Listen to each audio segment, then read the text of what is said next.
Մեծարգո պարոն Հասանով, քաղաքացիական պայմանագիր խմբակցության հարգելի եւ սիրելի գործընկերներ, Ուժեղ Հայաստան խմբակցության հարգելի գործընկերներ, Հայաստան խմբակցության հարգելի գործընկերներ, սիրելի ժողովուրդ։ Շնորհակալություն եմ հայտնում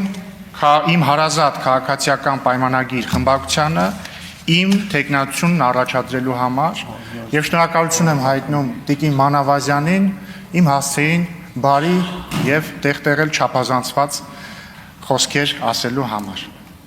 Շնորհակալություն եմ հայտնում քաղաքացիական պայմանագիր կուսակցությանը այս տարվա հունիսի 7-ին քվետված 700,000-ից ավելի քաղաքացիներին, որոնք հստակ եւ աներկբա մանդատ են տվել քաղաքացիական պայմանագրին,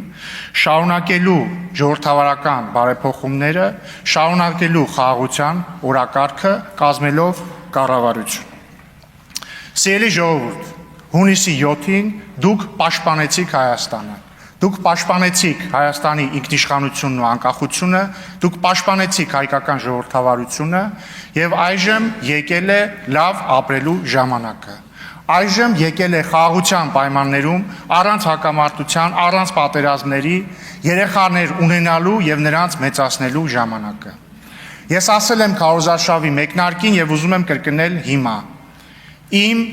երկուամյա, գրեթե երկուամյա տղան պատերազմ չի տեսել։ Նրա հասակակիցները պատերազմ չեն տեսել։ Եվ ես անելու եմ ամեն ինչ, որպեսզի իմ եւ ձեր եւ բոլորիս երեխաները այդպես էլ չիմանան եւ չտեսնեն, թե ինչ է պատերազմը։ Հարգելի գործընկերներ, ուզում եմ նաեւ շնորհակալություն հայտնել այն բոլոր քաղաքացիներին, որոնք իրենց խղճի եւ համոզմունքների համաձայն առանց ընտրակաշառքի չեն ընտրել քաղաքացիական պայմանագրին, այսինքն ընտրել են այլ ուժերի եւ ուզում եմ շնորհակալություն հայտնել նրանց այդ ընտրության համար, իրենց քաղաքացիական պարտքը կատարելու համար եւ շեշտում եմ, խոսքը վերաբերում է այն քաղաքացիներին, որոնք չեն քվեարկել ընտրակաշառքով։ Սիրելի ժողովուրդ, ես ուզում եմ ձեզ ասել, որ մենք ձեզ լսել ենք եւ լսում ենք։ Ես ուզում եմ ձեզ ասել, որ մենք ձեզ տեսել ենք եւ տեսնում ենք։ Եվ ես ուզում եմ ձեզանից ներողություն խնդրել այն բանի համար, որ գուցե ոչ բոլոր ձեր մտահոգություններին ենք անդրադարձել, գուցե ոչ բոլոր ձեր դժվարություններին եւ դժգոհություններին ենք անդրադարձել, կամ գուցե այն բանի համար, որ չենք կարողացել ձեզ համոզել մեր առաջարկած ճանապարհի ճշմարտացիության մեջ։ Եվ ես խոստանում եմ ձեզ, որ մենք ամեն ինչ անելու ենք ձեր վստահությունը շահելու կամ վերականգնելու համար։ Եվ դուք ոչ մի դեպքում, նույնիսկ հաշվի առնելով այն փաստը, որ ձեր նախընտրած քաղաքական ուժերը չեն հաղթել, դուք ոչ մի դեպքում չպիտի ձեզ անտեսված զգաք։ Միակ տարբերությունը, սիրելի ժողովուրդ, կրկին խոսքը այն մարդկանց մասին է, որոնք քվեարկել են ընդդիմությանը։ Միակ տարբերությունը քաղաքացիական պայմանագրին քվեարկածների եւ ձեր միջև, մեր եւ ձեր միջև քաղաքական նախընտրությունների տարբերությունն է։ Ուրիշ ոչինչ։ Մենք գալիս ենք եւ սերում ենք նույն պատմությունից, խոսում ենք նույն լեզվով, կրում ենք նույն մշակույթը, մեր ծնողները հանդիպել են եւ հանդիպում են նույն դժվարություններին, նույն խնդիրներին, մեր երեխաները ծնվում են նույն երկրում, նույն հիվանդանոցներում, ծառայում եւ ծառայելու են նույն բանակում։ Եվ հետեւաբար աշխարհում չկա որևէ բան, որևէ ընտրություն, որևէ քաղաքական տարբերություն, որ մեզ կարող է բաժանել միմյանցից, որովհետեւ մենք մեկ ենք։ Եվ մենք ձեզ սիրում ենք, նույնիսկ եթե դուք մեզ տեղ-տեղ չեք սիրում, մենք ձեզ սիրում ենք։ Սիրելի ընդդիմադիր գործընկերներ, այժմ եթե թույլ տաք, կուզեի առիթն օգտագործել եւ մի փոքր քննարկում բացել ձեզ հետ խորհրդարանական մշակույթի մասին։ Վերջին ամիսներին եւ վերջին հատկապես շաբաթներին մի տարօրինակ եւ անսպասելի կոնսենսուս է ձևավորվել մեր հանրության եւ քաղաքական շրջանակների եւ լրագրողական դաշտում։ Այդ կոնսենսուսը հետեւյալն է, որ Հայաստանի ազգային ժողովը անիմաստ անպտուղ վեճերի զազրախոսության վիրավորանքի տեղ է եւ որ այս գումարման ազգային ժողովը այդ իմաստով նույնիսկ ավելի վատն է լինելու, քան նախորդը։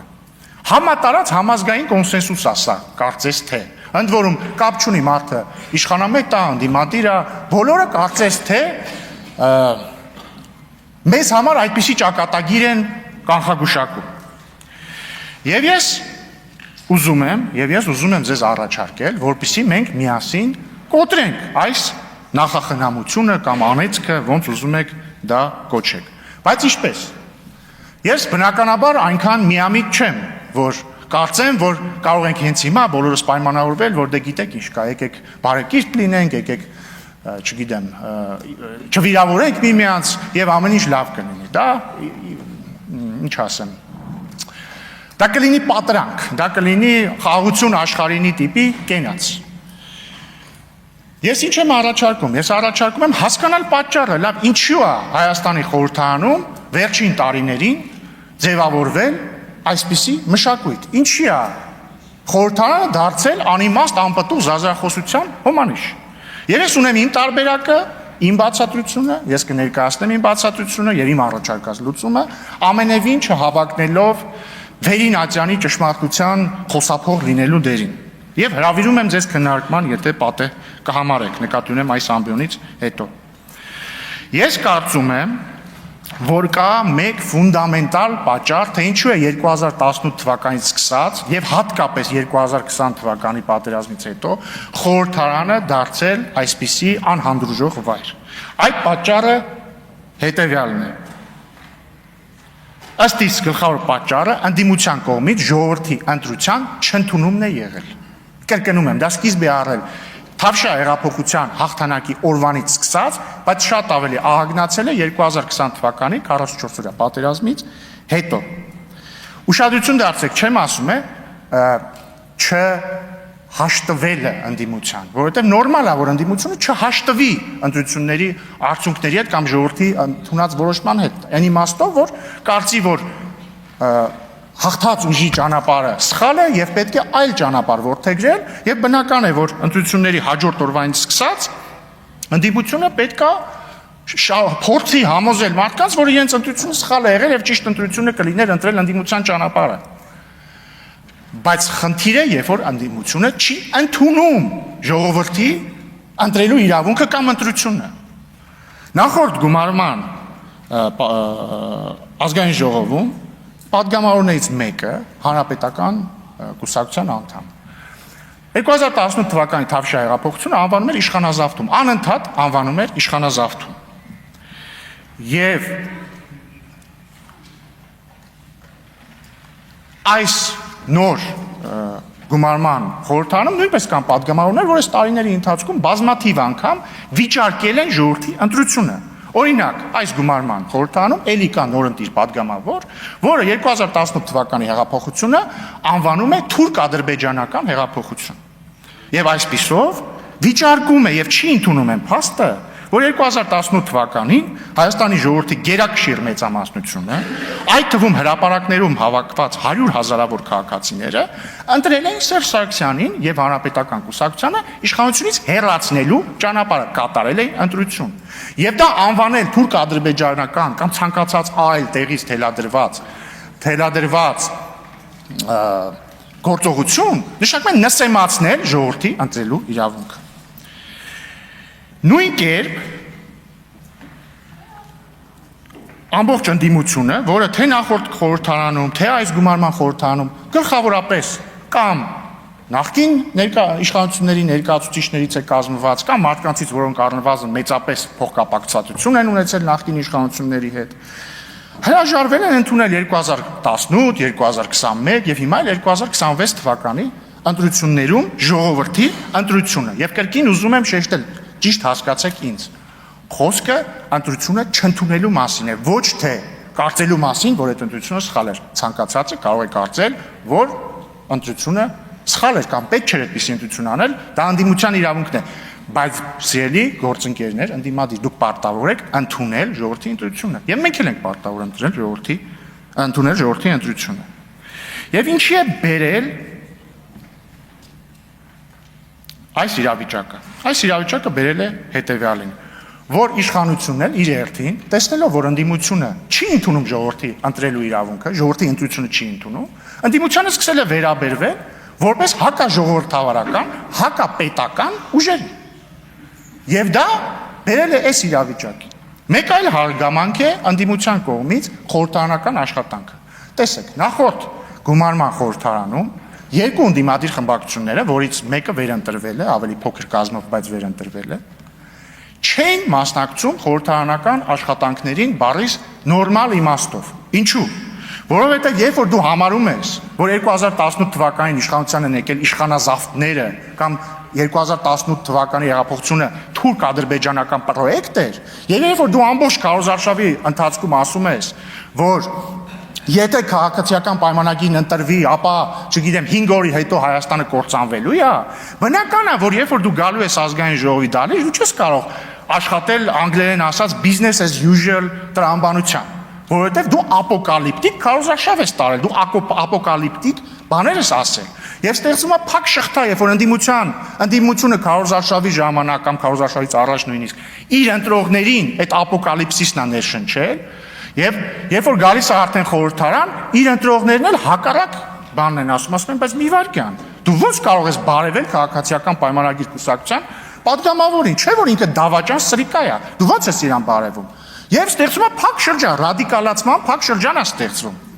Եվ արդյունքում, օրինակ դրա արդյունքում նախորդ խորհրդարանում ընդդիմությունը իրեն հատկացված պաշտոնները չէր վերցրել մեծամասամբ, կամ սկզբից վերցրել էր, հետո հրաժարվեցին մի խոսքով, բայց արդյունքն էր, որ այդ պաշտոնները վերցված չէին, արդյունքներն էին, որ ընդդիմությունը չէր զբաղվում օրինաստեղծ աշխատանքով, իսկ երբ որ ընդդիմությունը չի զբաղվում օրինաստեղծ աշխատանքով եւ պաշտոններն չի վերցնում, հանձնաժողովի նիստերին չի մասնակցում կամ մասնակցում է, բայց ոչ օրինաստեղծ աշխատանքի համար, ամբողջ ազգային ժողովը օրինաստեղծ աշխատանքի մասին է, եթե արանքից հանում ես օրինաստեղծ աշխատանքը, տակը ինչ է մնում։ Քաղաքական պոլեմիկա, գորգորոց, ռադիկալ ելույթներ։ Դրա համար հարգելի գործընկերներ, ես տեղեկացել եմ առնվազն մամուլից, որ Հայաստան խմբակցությունը չի պատրաստվում վերցնել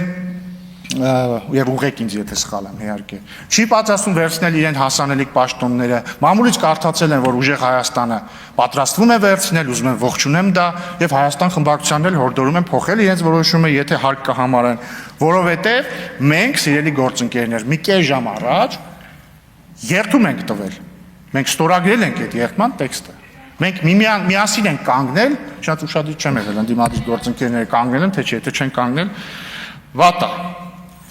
բայց մենք միասին պիտի օրինաստեղծ աշխատանքով զբաղվենք օրինաստեղծ աշխատանքով զբաղվել չի նշանակում լինել իրար հետ նույն քաղաքական հարթության վրա նշանակում կատարել մեր պարտքը Սիրելի ընդդիմադիր գործընկերներ, դուք եւ ձեր նախորդները այս տարիների ընթացքում մեզ ինչ ասես անվանել եք։ Ձեր մեջ կան մարդիկ, որ օրինակ ինձ բարից բուն իմաստով վիրավորական արտահայտություններ են արել, չգիտեմ, եթերներով։ Կամ մարդիկ, որ չեն արել եւ բարեկիրթ են իրենց պահել։ Մեր ժողովուրդը երկու անգամ ընտրություններով տվել է վերդիկտը, տվել է դատավճիռը։ Իրանք ասել են ձեզ եւ բոլորին, որ իրանք այդ որակումների հետ համաձայն չեն։ Ձեր արած որակումներին մեր հասցեին ժողովուրդը համաձայն չի։ Ժամանակն է ընդունել այդ փաստը։ Ժամանակն է փոխել վերջին 6 տարիներին մեր քաղաքական դաշտում լսվող խոսույթները։ Իմ ելույթը, սիրելի գործընկերներ, առաջինն է, այսինքն առաջին ըստ էության քաղաքական ելույթն է այս գումարման ազգային ժողովում։ Ես առաջարկում եմ այս խորհրդարանը դարձնել սուր, բայց բարեկիրթ, մարդկային պարկեշտության սահմանները չհատող քննարկումների տեղ։ Սա իմ առաջարկն է։ Այո, մենք տարբեր կարծիքներ ունենք գրեթե ամեն ինչի մասին։ Բայց մենք կարող ենք մի պարզ բանի շուրջ կոնսենսուսի գալ։ Մենք ընտրում ենք մարդկային բարեկիրթությունը եւ պարկեշտությունը միմյանց հետ այս դահլիճում փոխհարաբերվելիս վերջ։ Հարգելի պարոն Կարապետյան, հարգելի Տիկին Գրիգորյան, շնորհավորում եմ ձեզ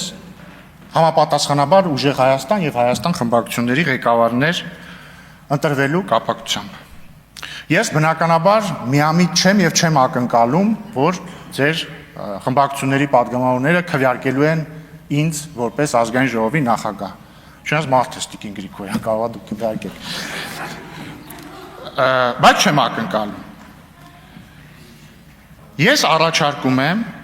եւ ընդհանրապես ես համարում եմ այսօրը ես համարում եմ զրոյական կետ իմ եւ ձեր հարաբերություններում եւ ընդհանրապես զրոյական կետ խորհրդարանական հարաբերություններում։ Ես առաջարկում եմ իմ նոր մատնանշած մոդելը ընդունել որպես մեր միջև կոնսենսուս։ Բարեկիրթ, սուր, չգիտեմ, շատ սուր, բայց բարեկիրթ բանավեճ միմյանց միջև եւ կառուցողական խորհրդարանական աշխատանք, որովհետեւ մեզ Ժողովուրդ ջան, այստեղ չեն ուղարկել իրար հետ անընդհատ միայն քաղաքական պոլեմիկա բանեցնելու համար։ Դա էլ է մաս, բայց մենակ դա չի, չէ՞, մենք մարդկանց համար մարդկանց կյանքը, մարդկանց խնդիրները լուծելու համար ենք այստեղ, եւ մենք, եթե մենք չենք զբաղվում դրանով, մեր աշխատանքը դառնում է ֆարս։